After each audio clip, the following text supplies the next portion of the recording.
بڑی عجیب بات لکھی ہے۔ فرماتے ہیں کہ جب سیدنا صدیق اکبر رضی اللہ تعالی عنہ پیدا ہوئے تو اللہ کی طرف سے یہ بشارت آئی ان کی والدہ کی طرف، یا امۃ اللہ بالتحقیقی ابشری بالولد العتیقی اسمہ فی السماء صدیقی خاتم النبیین فی الغار رفیقی۔ اللہ کی کنیز عرش بری سے مبارکباد قبول کر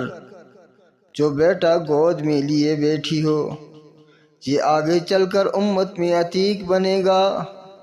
پیغمبر کا غار کی تنہائیوں میں رفیق بنے گا، اور آسمان کی بلندیوں پہ اس کا لقب